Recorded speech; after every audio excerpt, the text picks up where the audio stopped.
Ms.Terri here from the Crystal Lake Public Library, and I have a book to share with you today called If You Were an Elephant. It's written by Leslie Staub, and the illustrator is Richard Jones. The publisher is G.P. Putnam's Sons, an imprint of Penguin Random House. I hope you like this book as much as I do.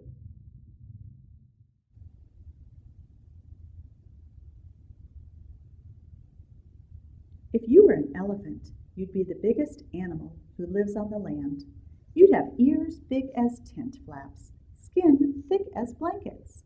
You'd turn the next page with your trunk, not your hand. You'd walk the savannah on legs thick as tree trunks, on feet flat as pancakes.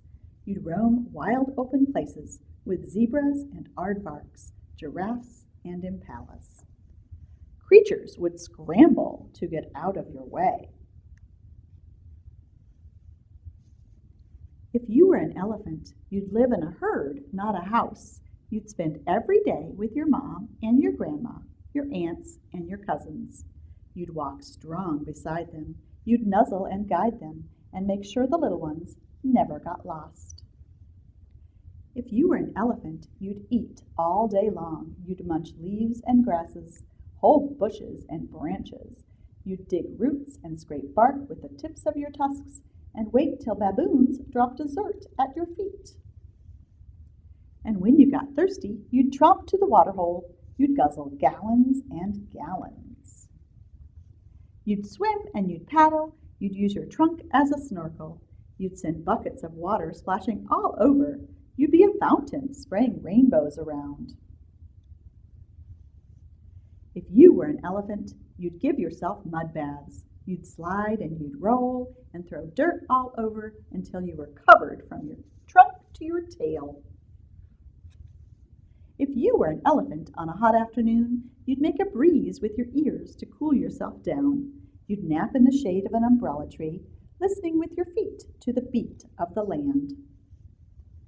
And when you sensed danger, you'd charge and you'd thunder, tusks flashing fiercely, as bright as the sun. You'd stomp and you'd trumpet, you'd drum out a warning that would carry a message for miles through the ground. When the danger was over, you'd reach out your trunk to the old and the young ones. You'd touch and you'd soothe them. You'd check them all over. You'd let them know softly that things are okay.